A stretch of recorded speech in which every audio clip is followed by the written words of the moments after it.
हाल ही के समय में जब से भारत पाकिस्तान के बीच में ऑपरेशन सिंदूर हुआ है, पहलगाम आतंकी हमले के बाद भारत ने जब से पाकिस्तान में बैठे हुए आतंकी ठिकानों को निशाना बनाया है, उसके बाद पाकिस्तान में अचानक बाउंस बैक हुआ और बाउंस बैक करते हुए पाकिस्तान अपने फाइटर जेट्स को बाजार में बेचना शुरू किया।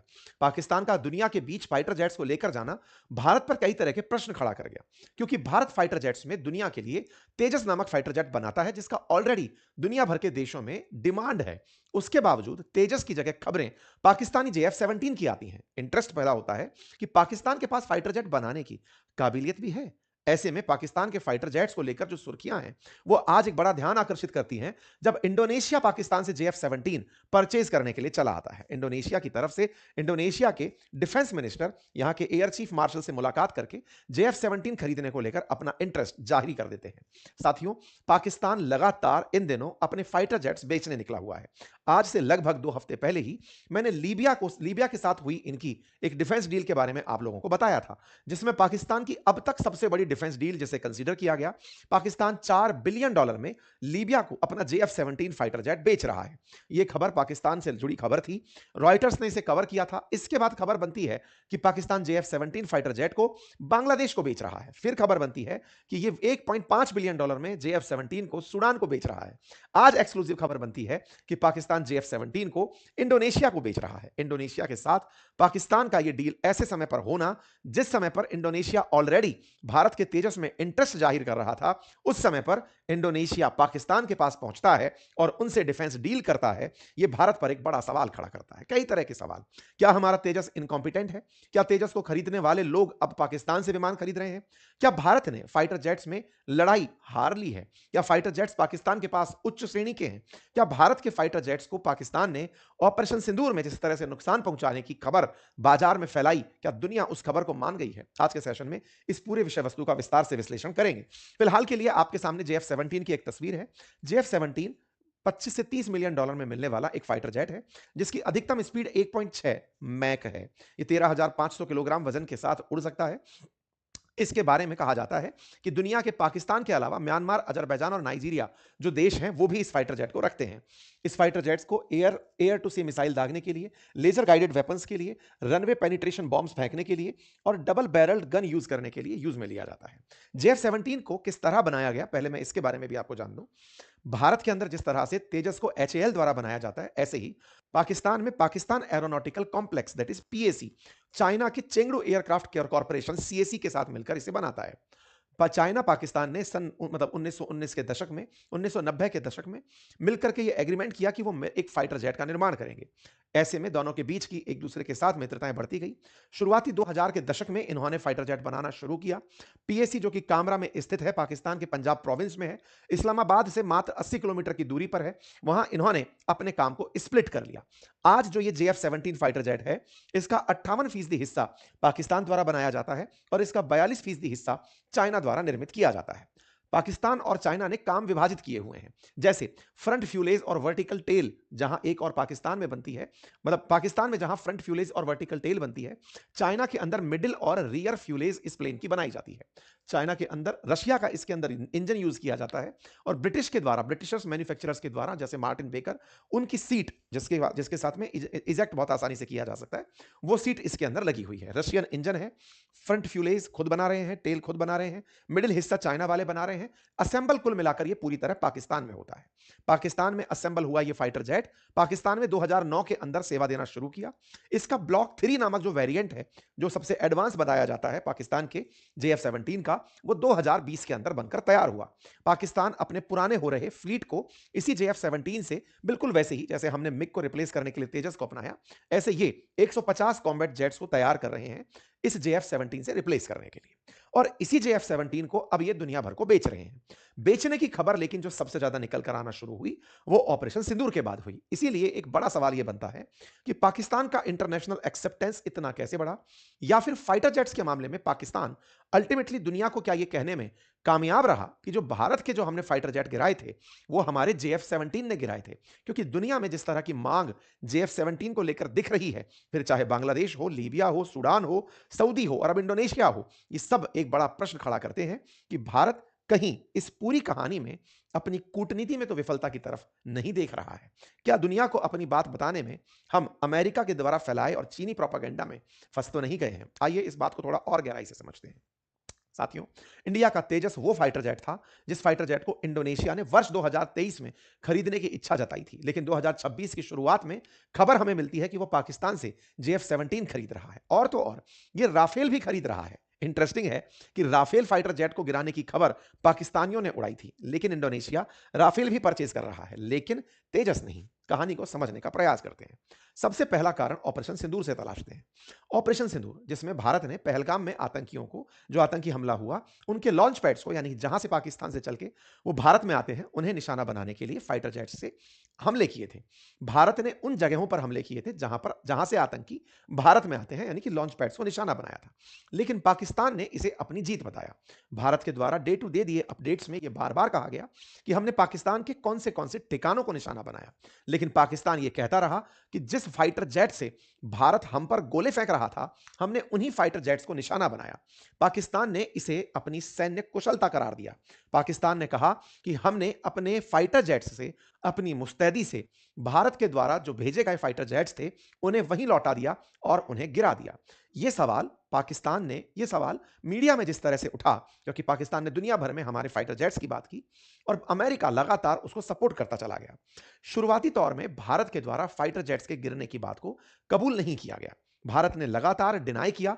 जब भी हमारे फाइटर जेट्स की गिरने की खबरें आई, हम हर बार यही कहते रहे कि यह फर्जी खबर है, इनका कोई औचित्य नहीं है। बाकायदा पाकिस्तान जब हमारे फाइटर जेट्स गिरने की खबरें प्रकाशित भी कर रहा था, तो पीआईबी लगातार फैक्ट चेक करके उन तस्वीरों को पुराना बता रहा था। अंतर्राष्ट्रीय मीडिया लेकिन उसी समय पर खबरें डाल रहा था कि पाकिस्तान ने भारत के 5 फाइटर जेट मार गिराए हैं। पाकिस्तान लगातार दुनिया के देशों को अपनी काबिलियत गिना रहा था। पाकिस्तान के प्रधानमंत्री देश को संबोधित करते हुए कह रहे थे कि हम युद्ध जीत गए हैं, हमने भारत के फाइटर जेट्स मार गिराए हैं। हमारे सेना के जवानों ने, फाइटर जेट्स ने, हमारे जो वायुसेना के जवान हैं, उन्होंने भारत के फाइटर जेट्स को मार गिराया है। इन्होंने बकायदा राष्ट्र को इसी बात पर संबोधित किया। वहीं दूसरी ओर भारत के द्वारा दी जा रही तमाम प्रेस कॉन्फ्रेंसेस में इस सवाल को इग्नोर किया गया। जब जब उनसे पूछा गया कि क्या भारत के फाइटर जेट गिरे, तो हमारे स्पोक्स पर्सन ने हर बार एक ही लाइन बोली कि जरूरी यह नहीं कि हमारा क्या नुकसान हुआ, हमारे सभी पायलट सुरक्षित हैं। हमने फाइटर जेट्स गिरे यह बात कहीं ना कहीं स्वीकारी भी, लेकिन नंबर बताने से हमेशा गुरेज किया। हम अपन ने जो टारगेट हिट किए, पाकिस्तान में जहां जहां हमने निशाने बनाए, उनको तो बार बार बोलते गए, लेकिन हम ये कभी भी एक्सेप्ट नहीं किए कि हमारे फाइटर जेट कितने गिरे। जब भी पूछा गया तो बात निकल कर आई कि हमने कुछ पाकिस्तानी फाइटर जेट मार गिराए, जबकि पाकिस्तान भारत के बारे में लगातार कहता रहा कि हमने भारत के इतने फाइटर जेट मार गिराए हैं। लगातार भारत के द्वारा जिन जगहों को टारगेट बनाया गया, यह खबर में लाने का प्रयास रहा, लेकिन भारत के द्वारा खबर रही कि हमारे सभी पायलट्स अपने घर सुरक्षित वापस आ गए। हमने इस शब्द को कि क्या हमारे विमानों को नुकसान हुआ, इसे बहुत ही सेलेक्टिवली इग्नोर किया, लेकिन यह इग्नोरेंस ज्यादा दिन तक नहीं चला। मई की शुरुआत में हुई यह घटना 31 मई को दुनिया के सामने उस समय खुलकर चली आई, जब हमारे सेना के जो चीफ हैं, उन्होंने ब्लूमबर्ग को दिए एक इंटरव्यू में इस सवाल का इस तरह खंडन किया कि बस यही नहीं पता चला कि नंबर कितना है, लेकिन यह जरूर पता चला कि भारत के फाइटर जेट गिरे हैं। ब्लूमबर्ग के दिए इंटरव्यू में जब इनसे सवाल पूछा गया कि क्या भारत के फाइटर जेट गिरे, तो आप कहते हुए सुनाई दिए कि देखिए, हमने अपनी गलती से सीखा, बेहतर यह है कि गलती से सीखकर आप कैसे रिएक्ट करते हैं। भारत के, उन्होंने कहा कि सुना है कि 6 फाइटर जेट गिरे। बोले नहीं नहीं, ये नंबर सही नहीं है।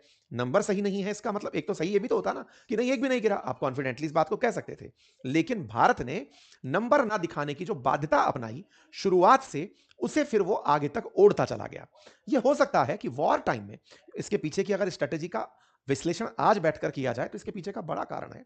बड़ा कारण यह है कि भारत ने उस समय पर यह स्वीकारा था कि ऑपरेशन सिंदूर बंद नहीं हुआ है, ऑपरेशन सिंदूर जारी है। और युद्ध के काल में अक्सर यह माना जाता है कि आपको युद्ध के समय हुआ नुकसान नहीं बताना होता है, वो बाद में बताना होता है। चूंकि ऑपरेशन सिंदूर सरकार बोलती है कि अभी तक चल रहा है, तो भारत पाकिस्तान के बीच में हुए इस 3 दिवसीय 4 दिवसीय जो भी युद्ध था, इसमें हुए नुकसान पर कोई टिप्पणी नहीं दी। हमारी सेना की तरफ से जो बयान आए, वो यही थे कि हमारे पायलट सुरक्षित हैं, नहीं साहब 6 नहीं गिरे। ये तमाम जो बातें हैं, इनसे नुकसान का अंदेशा तो सरफेस हुआ, लेकिन दुनिया को जो समझना था, उन्होंने अपने जरूरत का समझ लिया। भारत की तरफ से, विपक्ष की तरफ से सरकार से इस बात को सवाल में भी उठाया गया कि बताइए कि हमारे जेट्स को क्या नुकसान हुआ। अच्छा, भारत सरकार की उस समय की तात्कालिक रणनीति और बाद तक उस बात को मानकर चलने की रणनीति, ये दोनों पर अब प्रश्न खड़े होते हैं। दुनिया का कोई भी देश अपने जख्म नहीं छुपाता। अमेरिका तक जब वेनेजुएला के मादुरो को उठाया, ट्रंप उसी समय पर बोलते हुए दिखाई दिए कि हमारा हेलीकॉप्टर को नुकसान हुआ था।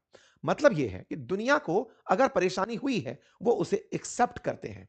भारत के द्वारा हमेशा यह कहा गया कि हमने 5-6 4-5 फाइटर जेट गिरा दिए। ये सब्जेक्टिव जो आंसर्स होते हैं, ये गैर सेना के लोगों के द्वारा अच्छे लगते हैं। सेना के उच्च पदों पर बैठे लोग नंबर्स में हमने 2-3 गिरा दिए, हमने 4-5 गिरा दिए, ये शोभा नहीं देते। भारत की सेना ने जिस तरह से बयान दिए, वो बयान आवश्यक थे कि वो एक बार में बैठकर यूनानिमसली तय करते कि हमें क्या आंसर्स देने हैं। हमारा नुकसान हुआ है तो हम उससे सीखेंगे। कौन सा राफेल हम बनाकर बैठे हैं, कौन सा मिग हम बनाकर बैठे हैं, कौन सा मिराज हम बनाकर बैठे हैं। दुनिया का जो भी फाइटर जेट है वो तो हमने कहीं से परचेज किया हुआ है। दुनिया के किसी दूसरे देश के फाइटर जेट का हमारे देश में नुकसान अगर होता है, तो भविष्य के डिफेंस डील में हम नुकसान को भुगतेंगे। आगे से ध्यान देखेंगे कि भाई तुम्हारा प्रोडक्ट बेकार था। हमारा उद्देश्य दुश्मन के ठिकानों को नष्ट करना था, उस करने में हम कामयाब हुए। लेकिन इस जगह पर अमेरिका जो बार-बार हम पर कहता चला गया कि इनके 8 फाइटर जेट गिरे, हम अपनी बात का खंडन नहीं किए, भारत की सेना के द्वारा भी कोई बयान नहीं आया। मैं आपको बार-बार एक चीज़ पर उस समय भी कहता आया, आपको याद है अगस्त में जब मैं इज़राइल गया था, तब मैंने आपको बताया था अपने सेशंस में। इज़राइल मुझे ले जा करके मैं जब वहाँ गया तो मैंने देखा कि कैसे जहाँ पर आतंकियों ने हमले किए थे, ये वहाँ ले जाकर लोगों को दिखाते हैं कि देखो हमारे यहाँ हमला हुआ था, हमारा ये आदमी मरा था। इज़राइल बाकायदा मैंने आपको दिखाया था कि किस तरीके से हमास के आतंकियों ने जो गाड़ियाँ जलाई थी, उन गाड़ियों तक को इन्होंने डिस्प्ले में लगा रखा है कि देखो इन आतंकियों ने इन गाड़ियों को जलाया था। ईरान की वजह से जहाँ पर इज़राइल में बम गिरा, वो भी दिखाने मुझे लेकर गए कि देखो यहाँ पर बम गिरा था। उनका तर्क सिंपल था, हमारा नुकसान हुआ हम दुनिया को दिखाएँगे और उससे प्रेरणा पाकर उनको मारने जाएँगे। बड़ा सोचने की बात है। इज़राइल जैसा देश जो इतनी उच्च तकनीक रखता है, जिसने ना जाने कितने युद्ध में एक तरफ़ा वॉर जीते हैं, वो अपने नुकसान को शो करने लग रहा है। और भारत में हमारा एक फाइटर जेट नहीं, हम दुनिया से खरीद के फाइटर जेट चला रहे हैं। हम उन फाइटर जेट्स के डिफेंस में इतने आगे बढ़ गए कि हमारे खुद के प्रोडक्ट्स पर सवाल खड़े हो गए। आप सोचो, मादुरो को उठाने के लिए जब ट्रंप की सेना गई, तो उन्होंने बाकायदा अपने उसी शुरुआती तौर में कहा कि भाई सुनो, हमारे फाइटर जेट्स को नुकसान हुआ था। इन्होंने बाकायदा अपनी तरफ से जानकारी दी कि हमारे हेलीकॉप्टर को नुकसान हुआ था, हालांकि कोई हताहत नहीं हुआ। तो भारत ने जो भी स्ट्रेटजी रखी, क्या वो स्ट्रेटजी आज हमारे तेजस की सेल पर सवाल खड़ा कर रही है? ये बड़ा सवाल है। हमारे नीति निर्माताओं ने, हमारी विदेश नीति के संचालकों ने जो भी कूटनीति उस समय पर रखी, ये बात अत्यंत आवश्यक है कि हमें इस पर रीथिंक करना होगा कि हम जीते हुए युद्ध में भी पाकिस्तान के फैलाए फेक नैरेटिव में कैसे फंस सकते हैं। पाकिस्तान हमारे एक जवाब को ना देने को दुनिया में अपनी जीत कैसे घोषित कर सकता है। जिस देश में घुसकर हमने इतने आतंकी ठिकाने नुकसान पहुंचाए हों, जितने एयरबेस को नुकसान पहुंचाया हो, उनके सिक्योरिटी सिस्टम को बर्बाद किया हो, वो पाकिस्तान दुनिया को हमारे द्वारा फाइटर जेट्स की संख्या ना बताने के कारण प्रोजेक्ट कर रहा है कि मैं विजेता हूं, और वो अपने प्रोजेक्शन के माध्यम से भारत की इमेज को नुकसान पहुंचा रहा है। भारत को आवश्यक है कि हमें जो भी हमारे सेलर रहे डिफेंस के, उनको पकड़ा जाए, कहा जाए प्रोडक्ट खराब था भाई, नहीं लेंगे, हमने अपना काम कर दिया, लेकिन प्रोडक्ट तुम्हारा खराब था। तेजस के ऊपर सवाल क्यों? अब हम उस पर चलते हैं। मेरे प्यारे साथियों, मैं आपको जानकारी दे दूं, दुनिया भर की रिसर्च में भारत का नुकसान नहीं, पाकिस्तान का नुकसान डिस्कस हुआ है। इवन इंडोनेशिया की एक सेमिनार में पाकिस्तान को ऑपरेशन सिंदूर में क्या नुकसान हुआ, यह चर्चा में रहा है। इंडोनेशिया ने इसी के चलते 48 कान फाइटर जेट खरीदने का प्लान किया कि भाई हमें तुर्की से फाइटर जेट चाहिए होंगे, लेकिन पाकिस्तान ने दुनिया में अपने आप को अमेरिका का सहयोगी, तकनीकी रूप से विशेषज्ञ, यह जताने का प्रयास करते हुए कि देखो हमने अपने फाइटर जेट से भारत को नुकसान पहुंचा दिया, यह सेल किया। पाकिस्तान में इंडोनेशिया के जो राष्ट्रपति हैं प्रबोवो सुबियांतो, वो पहुंचते हैं, उनका भव्य स्वागत होता है, डिफेंस डील की बातें होती हैं, तस्वीरें निकल कर आती हैं। अंतरराष्ट्रीय स्तर पर ऑपरेशन सिंदूर के बाद पाकिस्तान का कद अमेरिका और ऊंचा करता चला जाता है। दुनिया अमेरिका द्वारा मिली इनकी इज्जत को देखकर इनके और प्रभाव में आती है कि जब अमेरिका इतनी इज्जत इन्हें दे रहा है, तो सऊदी साथ चला आता है, तुर्की साथ चला आता है, लीबिया, सूडान, इंडोनेशिया, कि चलो भाई इनके साथ में हम डिफेंस पैक्ट कर सकते हैं। ऑपरेशन सिंदूर पाकिस्तान के लिए वरदान सिद्ध हो रहा है। पाकिस्तान उसे इस तरह से समझ रहा है कि हमारे पास में भारत द्वारा एक्सेप्ट ना किया जाना हमारी विन है। भारत ने फाइटर जेट्स की संख्या को इसलिए क्लेम नहीं किया। देखिए बड़ा इंटरेस्टिंग है, फाइटर जेट्स नहीं गिरे, ये हमने नहीं बोला। हमारे डिफेंस चीफ कहते हैं कि 6 नंबर गलत बोल रहे हो। हमारी तरफ से प्रवक्ता बोलते हैं कि यह अभी आंसर देने वाली बात नहीं है, हमारे पायलट सुरक्षित आ गए। यानी कि आप अधूरा सत्य जो रख रहे हैं, वो संदेह पैदा करता चला गया। कूटनीति में पाकिस्तान ने उसी को बेचा और वो बेच करके अपने आप को एक लेवल पर दिखाने में कामयाब हुआ। भारत की कभी बराबरी क्या साथ में दिखने वाला भी संभव नहीं था पाकिस्तान, आज अंतर्राष्ट्रीय स्तर पर पिछले 6 महीने में विदेश नीति में अपने आप को मास्टर दिखा रहा है और भारत जिसके पास सब कुछ है, विदेश के साथ विदेशी संबंध, फॉरेक्स रिजर्व, दुनिया की 5th लार्जेस्ट इकोनॉमी, एकदम रॉक सॉलिड बढ़ता बाजार, सब कुछ है। उसके बावजूद वो इनके नैरेटिव जाल में फंस गया है। हमें इस विषय पर सोचने की आवश्यकता है। हमें सोचने की आवश्यकता है कि जिस तेजस ने पार्टिसिपेट नहीं किया, वो कैसे मारा गया? मारा गया एक और डील में। आपको पता होगा, दुबई के अंदर अभी एक शो हुआ था। दुनिया भर के फाइटर जेट्स को वहां पर शो के लिए भेजा गया था। वहीं पर हमारा एक फाइटर जेट क्रैश हो जाता है। नवंबर 2025 की खबर बनती है। तेजस का क्रैश होना पाकिस्तानियों ने फिर से दुनिया में बेचा कि ये बेचेंगे, देखिए अपना तेजस। जो शो के लिए आया था, वही चल नहीं पाया और वो वहां पर भी अपना फाइटर जेट शो कर जाते हैं। हमारा देश का पायलट चला जाता है, हमारा फाइटर जेट खत्म होता है और डील में अंतरराष्ट्रीय स्तर पर JF-17 प्रदर्शनी लगा देता है। विचारणीय है कि JF-17 में इंजन रशियन लगा है और तेजस में इंजन अमेरिकी है। उसके बावजूद भी अंतरराष्ट्रीय स्तर पर अमेरिका पाकिस्तान को फेवर करता चल रहा है और भारत रशिया का करीबी होकर भी तेजस को बेच नहीं पा रहा है। A lot to think. आप लोग इस विषय पर क्या सोचते हैं? आज का ये सेशन विचारने का है, आपको सोचने का है, ये एक फॉडर है। सरकार भी इस विषय पर विचार करे। आप में से बहुत सारे हमारे ऐसे लिसनर्स हैं जो नीति निर्माता हैं, जो हमारे देश के अंदर थॉट प्रोसेस को ब्रेनस्टॉर्म करने में मदद देते हैं। ऐसे जो भी हमारे दर्शक हमें सुनते हैं, उन सबसे गुजारिश है कि इस विषय पर हमें मंथन की आवश्यकता है। भारत का नुकसान नहीं हुआ। भारत का जो नुकसान है, अगर उसे हम दिखाते भी हैं, तो वो हमारे लिए कोई बड़ी चुनौती नहीं है। दुनिया का हर देश अपने नुकसान को बताता है और हमारे देश में हमारे हमेशा से ऐसा रहा है। और अगर नहीं है, तो ये विचारणीय तथ्य है कि हम कहां फेल मार रहे हैं, क्यों हम अपना तेजस नहीं बेच पा रहे, पाकिस्तान अपना JF-17 बेचने में क्यों कामयाब हो रहा है। लेकिन फिर भी तथ्य इंपॉर्टेंट है कि वो इतना बड़ा डिफेंस डील कैसे कर गया कि उसको IMF से लोन की भी आने वाले समय में शायद जरूरत ना पड़े। आप अपनी राय अवश्य कमेंट बॉक्स में रखिए। चैनल पर नए हैं तो सब्सक्राइब कीजिए। अगर आपको जानकारी पसंद आ रही है तो साथियों से साझा भी कीजिए।